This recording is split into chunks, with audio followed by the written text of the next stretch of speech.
Hello friends, welcome to my channel Manish study. Friends, आज हम आपके सामने मेंस्ट्रुएशन का पार्ट 3 ले आए हैं। फ्रेंड्स, इस पार्ट में हम आपको सर्कल यानी सर्कल का डिफिनीशन क्या होता है, इसके बेसिक कॉन्सेप्ट क्या होते हैं फ्रेंड्स, और इस पर जो क्वेश्चंस आते हैं फ्रेंड्स उस पर हम डिस्कस करेंगे। आइए फ्रेंड्स, पहले समझते हैं कि सर्कल होता क्या है। फ्रेंड्स, सर्कल एक इस तरह से एक फिगर होता है, उसका कहीं एक सेंटर होता है। मान लीजिए फ्रेंड्स, इसका क्या है, इसका सेंटर यानी केंद्र है। फ्रेंड्स, यदि एक ऐसा बिंदुपथ, फ्रेंड्स क्या होता है, एक ऐसा बिंदुपथ जिसका किसी निश्चित बिंदु से समान दूरी पर हो, वो क्या कहलाता है, वह क्या कहलाता है, एक वृत्त यानी सर्कल कहलाता है। क्या कहलाता है फ्रेंड, वृत्त या सर्कल कहलाता है। एक बार फ्रेंड्स डिफिनेशन समझ लीजिए। फ्रेंड्स क्या होता है, किसी निश्चित बिंदु से समान दूरी पर स्थित बिंदुपथ को क्या कहते हैं, वृत्त यानी सर्कल कहते हैं। अब कहेंगे फ्रेंड्स ये कि ये क्या है, ये तो बिंदुपथ नहीं है। हाँ, ये बिंदुपथ नहीं है। फ्रेंड्स क्या करेंगे, एक यदि हम इसको सरल रेखा खींचते हैं, एक सरल रेखा खींचते हैं, तो हम सपोज करें कि सरल रेखा कैसे खींचेगा, इसमें कितने बिंदु होंगे, ये बिंदु, यहाँ फिर बिंदु, यहाँ पे बिंदु, इस तरह यह बिंदुवत जो है बनता चला जाएगा, यानी इसमें अनंत बिंदु होंगे। पता नहीं फ्रेंड्स कितने बिंदुओं से ये मिलकर बना हुआ है सरल रेखा। इस तरह से यह जो पथ होता है ये कई बिंदुओं से यानी अनंत बिंदुओं से मिलकर अनंत बिंदुओं का बिंदुपथ होता है। ये अनंत बिंदुओं का बिंदुपथ होता है। छोटा बिंदु फ्रेंड्स यहाँ मिलाएंगे, एक बिंदु यहाँ रखेंगे, इस तरह से यहाँ रखेंगे, इस तरह से यहाँ, तो कई बिंदुओं से मिलकर बना होता है। यानी डिफिनेशन इसकी क्या हुई फ्रेंड्स, किसी निश्चित बिंदु से समान दूरी पर स्थित बिंदुपथ को क्या कहते हैं फ्रेंड्स, वृत्त कहते हैं यानी सर्कल कहते हैं। और वह निश्चित बिंदु क्या कहलाता है, वह निश्चित बिंदु उसका केंद्र कहलाता है। क्या कहलाता है फ्रेंड्स, केंद्र कहलाता है। और केंद्र से किसी भी बिंदुपथ पर स्थित किसी बिंदु को मिलाने वाली रेखा क्या कहलाती है, त्रिज्या कहलाती है। क्या कहलाती है फ्रेंड्स, त्रिज्या यानी आर कहलाती है। क्या फ्रेंड्स क्या कहलाती है, त्रिज्या यानी आर कहलाती है। और वह बिंदुपथ क्या कहलाता है, उसकी परिधि कहलाता है। क्या कहलाता है फ्रेंड्स, परिधि कहलाता है। यहां फ्रेंड्स क्लियर हो गया होगा। अब फ्रेंड्स हम इसका और भी क्या होता है, इसमें क्या चीजें और आती हैं, इस पर भी फ्रेंड्स क्या करें, डिस्कस करेंगे। पहले इसको क्या करते हैं फ्रेंड्स, यहां तक तो आप लोग फ्रेंड्स क्या होगा, आप लोग समझ गए होंगे। अब अगला देखते हैं क्या होता है। अब फ्रेंड्स ये बताइए कि यदि यह सर्कल है, यह सर्कल है, सर्कल है फ्रेंड्स क्या है, यह एक सर्कल यानी एक वृत्त है, यह एक वृत्त है, वृत्त का केंद्र है यहाँ पे फ्रेंड्स। यदि ये तो हम आपको फ्रेंड बता चुके हैं कि ये बिंदु का बिंदु पर पथ है। क्या है फ्रेंड्स, बिंदुओं का एक पथ है। तो किन्हीं दो बिंदुओं, किन्हीं परिधि यानी वृत्त पर स्थित किन्हीं दो बिंदुओं, वृत्त पर स्थित किन्हीं दो बिंदुओं को मिलाने वाली रेखा क्या कहलाती है, उसकी जीवा कहलाती है। क्या कहलाती है फ्रेंड्स, जीवा कहलाती है। क्या कहलाती है फ्रेंड्स, जीवा। यानी वृत्त पर स्थित किन्हीं दो बिंदुओं को मिलाने वाली रेखा क्या कहलाती है, जीवा कहलाती है। और वह बड़ी से बड़ी जीवा जो कि वृत्त के केंद्र से होकर जाए, वृत्त के केंद्र से होकर जाए, क्या कहलाती है फ्रेंड्स, व्यास कहलाती है। क्या कहलाती है, व्यास, जिसे डी से हम डिनोट करते हैं। वृत्त की सबसे बड़ी जीवा जो कि वृत्त के केंद्र से होकर गुजरे उसे क्या कहते हैं, व्यास कहते हैं। और किन्हीं दो बिंदुओं को मिलाने, वृत्त पर स्थित किन्हीं दो बिंदुओं को मिलाने वाली रेखा क्या कहलाती है, जीवा। और वह बड़ी से बड़ी जीवा जो कि वृत्त के केंद्र से होकर जाए क्या कहलाती है फ्रेंड्स, व्यास कहलाती है। ये फ्रेंड्स आप लोग समझ गए होंगे। अब फ्रेंड्स हम ये समझते हैं कि ये सेंटर है और इस सेंटर से यहाँ तक की दूरी क्या कहलाती है, आर कहलाती है। और इस सेंटर से यहाँ तक की दूरी क्या कहलाती है, आर कहलाती है। यहाँ से ये निकल के आ गया फ्रेंड्स कि डी इक्वल टू व्यास बराबर आर प्लस आर यानी 2r के बराबर। यानी यहाँ से ये क्या हमें निकल के आ गया कि d बराबर 2r के होता है। d बराबर किसके होता है, 2r के होता है। यहाँ फ्रेंड्स एक बात हमको और समझना क्या है, ये समझना है कि यदि कोई जीवा जो कि वृत्त के केंद्र से जितनी दूरी पर जीवा होगी वह जीवा उतनी ही छोटी होगी। जैसे ये जीवा इससे छोटी है, अब यहां से ये करेंगे तो ये बड़ी जीवा हो जाएगी, ये इससे बड़ी होगी, ये इससे बड़ी होगी, ये इससे बड़ी होगी, यह इससे बड़ी होगी। अब यदि हम फ्रेंड्स वृत्त के केंद्र से अधिक दूरी पे जाएंगे तो वृत्त जो है जो हमारा क्या होगा, छोटा होता चला जाएगा। वृत्त के केंद्र से दूरी बढ़ाएंगे तो या फ्रेंड्स ये छोटी जीवा इससे छोटी है, इससे छोटी है, इससे छोटी है और इससे छोटी ये जीवा कहलाएगी। यानी वृत्त के केंद्र से जितना अधिक दूर जाएंगे उतनी ही छोटी जीवा होती चली जाएगी और वृत्त के जितने पास आ जाएंगे फ्रेंड्स उतनी ही बड़ी जीवा हो जाएगी। अब फ्रेंड्स इस पे और भी टॉपिक समझते हैं, इसके और भी कॉन्सेप्ट को समझते हैं कि इसमें और भी क्या क्या चीजें होती हैं।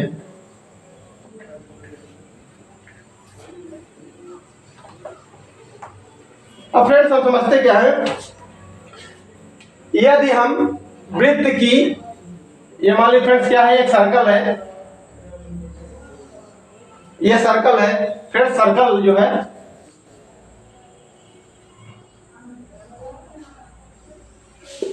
ये मान लीजिए फ्रेंड्स क्या है, सर्कल है। तो सर्कल में ये केंद्र हुआ फ्रेंड्स, इसका केंद्र हुआ। यदि हमसे कहा जाए कि सर्कल का क्षेत्रफल क्या होता है, वृत्त का क्षेत्रफल क्या होता है, यानी इस वृत्त का क्षेत्रफल, तो वृत्त का क्षेत्रफल का फार्मूला क्या होता है फ्रेंड्स, वृत्त का क्षेत्रफल हमारा होता है पाई आर स्क्वायर। जहां पे फ्रेंड्स पाई की वैल्यू कितनी होती है, पाई इक्वल टू एक कांस्टेंट होता है फ्रेंड्स, इसका वैल्यू 22/7 या 3.14 होता है। ये क्या होता है फ्रेंड्स, पाई की वैल्यू 22/7 या 3.14 होता है। यहां तक फ्रेंड्स हम लोग समझ गए होंगे कि पाई की वैल्यू कांस्टेंट वैल्यू होती है, इसकी वैल्यू कितनी होती है, 3.14 या 22/7 होता है। इसके बाद फ्रेंड्स क्या आता है, यदि हम फिर इसका जो है एरिया निकालें, वृत्त का क्षेत्रफल, तो फ्रेंड्स हम जानते हैं क्षेत्रफल क्या होता है फ्रेंड्स, ये इलाका, ये पूरा जो है वृत्त का क्या कहलाएगा, जितना स्थान घेरा हुआ है सर्कल, ये इसका क्या कहलाएगा फ्रेंड्स, एरिया यानी क्षेत्रफल कहलाएगा। यानी ये वृत्त के अंदर जितना इलाका है इसका, ये क्या कहलाएगा, इस वृत्त का क्षेत्रफल कहलाएगा। अब अगला आता है फ्रेंड्स, इसके बाद फ्रेंड्स हम ज्ञात करते हैं इसका परिधि, इसकी परिधि। फ्रेंड्स एक सर्कल होता है, इसकी परिधि फ्रेंड्स एक प्रकार की क्या होती है, लंबाई ही होती है। यदि हम किसी तार को खींच करके उसको गोला नुमा यानी सर्कल नुमा बना देंगे तो वो लंबाई ही होगी फ्रेंड्स, यानी एक प्रकार लंबाई ही है। क्या है, ये एक लंबाई है। मान लीजिए एक ट्रेंगल है, ट्रेंगल होता है फ्रेंड्स ऐसे, ये जिसका कहा जाए कि परिमाप निकालिए, क्या निकाला जाए फ्रेंड्स, परिमाप यानी पेरीमीटर। तो हम क्या करते थे, इसके चारों ओर की लंबाई, इसके चारों ओर की लंबाई, तो इसकी लंबाई यानी ए है, इसकी टोटल लंबाई कितनी हो जाए, सारी भुजाओं को हम क्या करते थे, ऐड कर लेते थे। यानी इसका परिमाप निकल के आता था कितना, इसका परिमाप a + a = 3a आता था, यही आता था फ्रेंड। यदि कोई ट्रेंगल होता था और उसका कहा जाता परिमाप निकालिए, तो हम सारी भुजाओं को जोड़ देते थे, तो इससे हमारा इसका परिमाप निकल के आता था। अब सर्कल में क्या है फ्रेंड्स यही परिमाप ही, लेकिन उसकी भाषा को चेंज करके क्या कर दिया गया, परिधि कर दिया गया, और उसे इंग्लिश में कहते हैं सर्कमफ्रेंस। क्या कहते हैं, सर्कमफ्रेंस कहते हैं। तो यानी इसकी टोटल की लंबाई या ये जितना स्थान घेरा हुआ है, ये जितना स्थान घेरा हुआ है, किनारे किनारे का रास्ता, किनारे किनारे का फ्रेंड्स रास्ता, या इस तरह से कह सकते हैं, यदि हम किसी जानवर को, किसी गाय को, ये खूंटा है फ्रेंड्स और इसका एक पगाहा है, और यहाँ से ये गाय जो है चारों तरफ दौड़ रही है, तो ये इसका क्या कहलाएगा, बिंदुपथ, यानी ये रास्ता इसकी परिधि कहलाएगी। और ये जो इसका पगाहा होगा यानी इसकी जो सिकड़ा होगा या क्या कहते हैं उसे क्या कहते हैं, ये इसकी त्रिज्या यानी रेडियस हो गया, ये इसकी रेडियस हो गया, और यह रास्ता, ये पथ क्या हो गया, इसकी परिधि हो गया। यहाँ फ्रेंड्स हम इसको समझ गए। अब हम समझते हैं इसका निकालेंगे परिधि, यानी इसका परिधि क्या होता है फ्रेंड्स, सर्कमफ्रेंस क्या होता है, 2πr, क्या होता है फ्रेंड्स, परिधि बराबर 2πr के होता है। यहाँ इसकी परिधि निकल के आ गया। अब अगला टॉपिक आता है फ्रेंड्स इसका,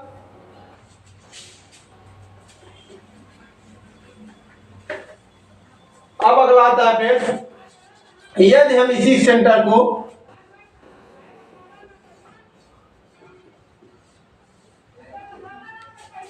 आप क्या करते हैं फ्रेंड्स, यदि इसका एक सेंटर हो और इसे क्या कहते हैं, एक जो है फ्रेंड्स इसको हम यहां से अलग कर दें, यहां से अलग, यानी क्या करें, एक व्यास डाल दें, यहां से एक व्यास कर दें। तो यदि हमसे कहा जाए कि इसका एरिया निकालिए, इसका एरिया निकालिए। अब फ्रेंड्स क्या करेंगे, ये तो हमारा टोटल था, यानी टोटल वृत्त था। अब इसे क्या कहेंगे, अर्धवृत्त। क्या कहेंगे, अर्धवृत्त। इसे क्या कहेंगे फ्रेंड्स, अर्धवृत्त। यदि इसे एक व्यास द्वारा अलग कर दिया जाए, यदि वृत्त को अलग कर दिया जाए, तो ये इलाका क्या कहलाएगा, ये भाग क्या कहलाएगा, वृत्त का ये भाग क्या कहलाएगा फ्रेंड्स, अर्धवृत्त कहलाएगा। क्या कहलाएगा फ्रेंड्स, अर्धवृत्त। ये भी फ्रेंड्स क्या हुआ, एक अर्धवृत्त ही हुआ। या आप इसका एरिया निकाल सकते हैं या इसका एरिया। तो इसका यदि एरिया निकाला जाए यानी अर्धवृत्त का, तो अर्धवृत्त का एरिया यानी क्षेत्रफल, अर्धवृत्त का क्षेत्रफल बराबर, फ्रेंड्स हम समझते हैं पूरे वृत्त का एरिया कितना होता है, पाई आर स्क्वायर। पूरे वृत्त का पाई आर स्क्वायर, तो आधे वृत्त का कितना होगा, कहेंगे कि पाई आर स्क्वायर बटे 2। तो ये अर्धवृत्त का क्या हो गया फ्रेंड्स, क्षेत्रफल हो गया। ये अर्धवृत्त का क्या हो गया, क्षेत्रफल हो गया। अब अगर फ्रेंड्स हमसे कहा जाए कि इसका सर्कमफ्रेंस यानी परिधि, अर्धवृत्त की परिधि निकाली जाए, अर्धवृत्त का परिधि बराबर क्या होगा, यदि हमसे कहा जाए अर्धवृत्त की परिधि, यानी कि अर्धवृत्त क्या होता है फ्रेंड्स, इसको इरेज कर दे तो ये हमारा क्या हो गया, ये अर्धवृत्त हो गया। अब हमसे कहा जाए इसका सर्कमफ्रेंस यानी इसकी परिधि, परिधि मतलब ये अंदर वाला भाग नहीं फ्रेंड्स, ये अंदर का नहीं है, ये यानी ये जहां जितना जगह लिया है, ये तो अर्धवृत्त हुआ। ये इतना जगह लिया, ये रास्ता है यानी इतना ये है। अच्छा फ्रेंड्स, यदि हम जानते हैं कि पूरे सर्कल यानी पूरे परिधि कितनी होती है, 2 पाई आर होता है। वृत्त की टोटल परिधि 2 पाई आर होती है। क्या होती है, 2 पाई आर होती है। तो ये हम कहेंगे इसका आधा हो जाएगा। हाँ ठीक है, इसका आधा होगा, क्योंकि ये एक सर्कल होता है फ्रेंड। इस तरह से क्या होता है, ये सर्कल होता है, यह एक सर्कल होता है फ्रेंड्स, इस तरह से। तो यदि इसका 2 पाई आर होगा तो इसका आधा क्या होगा, पाई, 2 पाई आर का आधा। लेकिन ये गलत है फ्रेंड्स। कैसे, क्योंकि 2 पाई आर का आधा तो है, ठीक है फ्रेंड्स, 2 पाई आर का आधा, क्योंकि यहां से ये कट गया, ये इतना बचा आधा। लेकिन फ्रेंड्स अभी ये लंबाई भी तो है, ये लंबाई भी तो है, इसको कौन ऐड करेगा, यानी ये सेंटर हुआ, ये आर हुआ, ये भी आर, यानी 2 पाई आर बटे 2 प्लस आर, यहां से निकल के आ गया, 2 से 2 कैंसिल हो गया, तो पाई आर प्लस 2 आर। यानी अर्धवृत्त की परिधि कितनी होती है फ्रेंड्स, अर्धवृत्त की परिधि बराबर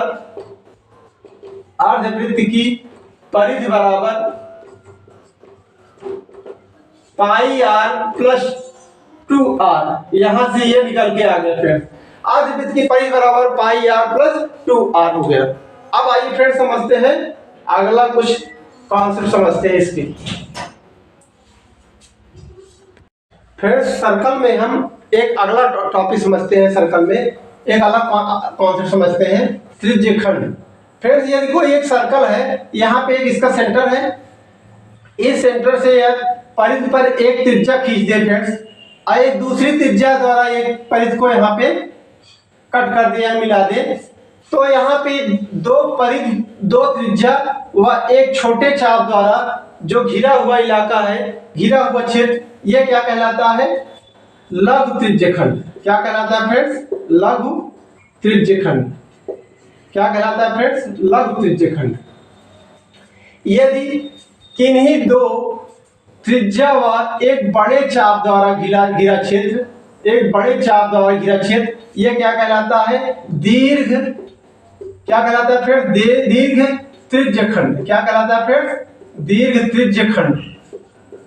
यहां पे समझते हैं फ्रेंड्स, हम देख रहे हैं कि दो त्रिज्या द्वारा एक परिधि को कट कर दिया, यानी एक त्रिज्या यहां से एक त्रिज्या यहां से, दो त्रिज्या व एक छोटे चाप द्वारा जो घिरा क्षेत्र है वो क्या कहलाता है, लघु त्रिज्यखंड। और दो त्रिज्या एक बड़ा चाप द्वारा जो घिरा क्षेत्र है वो क्या कहलाता है, दीर्घ त्रिज्यखंड कहलाता है।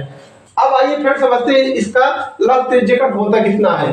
लघु त्रिज्यखंड बराबर होता है फ्रेंड्स, लघु त्रिज्यखंड बराबर, यानी मान लीजिए फ्रेंड ये पूरा केंद्र पे कितना बनाता है, 360 डिग्री का एंगल बनाता है। कितना बनाता है फ्रेंड, 360 डिग्री का एंगल बनाता है। मान लीजिए ये यहाँ से कितना बना रहा है, थीटा का कोण बना रहा है, थीटा का कोण बना रहा है। अब हम जानते हैं फ्रेंड कि एक सर्कल जो होता है, और यदि हम फ्रेंड्स हमें क्या निकाल रहे हैं, लघु त्रिज्यखंड का क्षेत्रफल निकाल रहे हैं। क्या निकाल रहे हैं हम, लघु त्रिज्यखंड का क्षेत्रफल, यानी ये जो दो त्रिज्या व एक छोटे चाप द्वारा घिरा क्षेत्र है उसको हम निकाल रहे हैं। ये क्या कहलाता है, लघु त्रिज्यखंड का क्षेत्रफल। क्या कहलाता है फ्रेंड्स, लघु त्रिज्यखंड का क्षेत्रफल। टोटल हम लोग जानते हैं फ्रेंड्स सर्कल होता है जो, इस सर्कल का क्षेत्रफल कितना होता है, पाई आर स्क्वायर।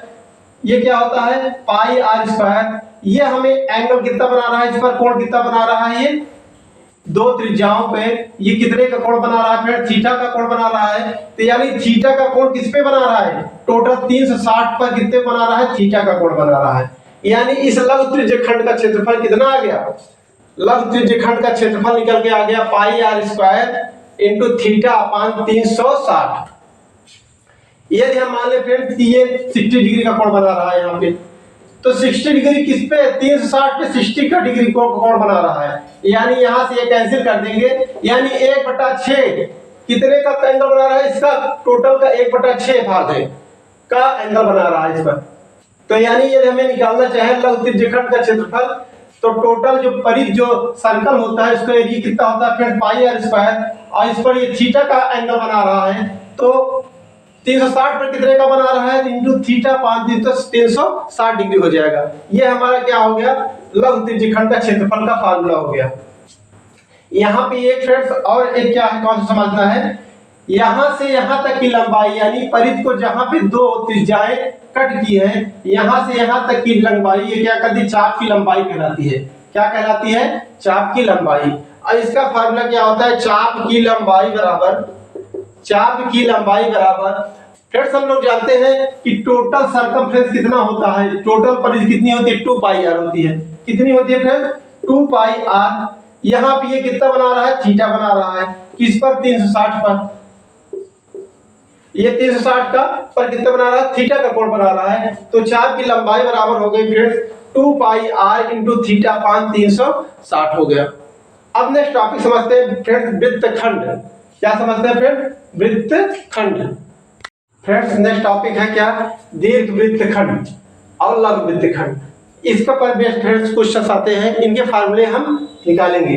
फ्रेंड्स ये क्या है, एक सर्कल है, एक सर्कल का यहाँ पे एक सेंटर होगा फ्रेंड्स। यदि किसी सर्कल को किसी जीवा द्वारा दो भागों में बांट दिया जाए तो ये क्या कहलाएगा, इस पे फ्रेंड्स दो भाग हो गए, एक भाग तो पहला ये और दूसरा भाग ये हो गया। यानी किसी सर्कल को किसी जीवा से कट करके दो भागों में बांट दिया जाए, इसके दो खंड बनेंगे फ्रेंड्स। इस वृत्त का दो खंड बनेंगे, एक छोटा खंड होगा, एक बड़ा खंड होगा। एक छोटा खंड होगा फ्रेंड्स, एक बड़ा खंड होगा। तो फ्रेंड्स ये छोटा खंड जो है, यानी एक जीवा व एक छोटे चाप द्वारा जो घिरा हुआ क्षेत्र है, यह क्या कहलाएगा, यह कहलाएगा फ्रेंड्स लघु। इस सर्कल द्वारा ये फ्रेंड्स क्या करते हैं, एक सर्कल को किसी जीवा द्वारा दो भागों में बांट दिया जाता है, तो एक जीवा व एक चाप द्वारा जो क्षेत्र बनेगा, एक जो वृत्त बनेगा, एक जो सर्कल बनेगा, इसे क्या क्या कहेंगे, लघु वृत्तखंड। क्या कहेंगे फ्रेंड्स, लघु वृत्तखंड कहेंगे। और एक जीवा व एक बड़े चाप द्वारा जो खंड बनेगा, यानी वृत्त का जो खंड बनेगा, इसे कहेंगे क्या, दीर्घ वृत्तखंड। क्या कहेंगे फ्रेंड्स, दीर्घ वृत्तखंड कहेंगे। इन पर बेस्ड फ्रेंड्स क्वेश्चन आते हैं, इनको भी हम सॉल्व कराते हैं। यदि हमसे कहा जाए फ्रेंड्स लघु वृत्तखंड का क्षेत्रफल निकालिए, यानी एरिया निकालिए, यानी इसका एरिया पूछेगा तो कैसे निकलेगा। इसका बहुत ही इजी मेथड है फ्रेंड निकालने का। क्या करेंगे, इस सेंटर से यहाँ पे एक भुजा जो है, यहाँ से एक यहाँ से खींच देंगे यानी इसे हम मान लेते हैं ओ A B, O A B. और यहाँ बी से मान लेते हैं फ्रेंड सी, बिंदु क्या मान लेते हैं सी। तो यदि हमें कहा जाए लघु वृत्तखंड का क्षेत्रफल, लघु वृत्तखंड का क्षेत्रफल बराबर, लघु वृत्तखंड का क्षेत्रफल निकालने के लिए कहा जाए फ्रेंड, तो हम क्या करेंगे, ये हमारा क्या है, यहां से यहां तक ओ ए सी बी, यह एक क्या है, त्रिज्यखंड है। ये क्या है फ्रेंड, एक त्रिज्यखंड है। इस त्रिज्यखंड के क्षेत्रफल में से त्रिभुज ओ ए बी का एरिया क्षेत्रफल घटा देंगे तो हमारा ये वाला एरिया पता हो जाएगा। तो पहले क्या करते हैं, लघु वृत्तखंड, लघु वृत्तखंड ओ ए सी बी का क्षेत्रफल माइनस त्रिभुज ओ ए बी का क्षेत्रफल, त्रिभुज ओ ए बी का क्षेत्रफल। अब ये क्या हो जाएगा हमारा लघु वृत्तखंड का क्षेत्रफल का फार्मूला। यहां पे हम लिख देते हैं फिर से, लघु वृत्तखंड का क्षेत्रफल बराबर, लघु वृत्तखंड का क्षेत्रफल बराबर त्रिज्यखंड का क्षेत्रफल, त्रिज्यखंड का क्षेत्रफल, त्रिज्यखंड का क्षेत्रफल, त्रिज्यखंड का क्षेत्रफल, क्षेत्रफल त्रिज्यखंड यानी ब्रैकेट में लिख दे रहे हैं फ्रेंड्स, ओ ए सी बी का क्षेत्रफल माइनस त्रिभुज, त्रिभुज, त्रिभुज ओ ए बी का क्षेत्रफल। अब यहां से फ्रेंड्स हम क्या करेंगे, इस फार्मूले का उपयोग करके इस पर बेस्ड हम क्वेश्चन सॉल्व कर सकते हैं। और नेक्स्ट क्लास फ्रेंड्स हम क्या करेंगे, नए क्वेश्चन साथ इस पर बेस्ड जो क्वेश्चंस होंगे उनको हम सॉल्व कराएंगे। तब तक के लिए जय सिया राम।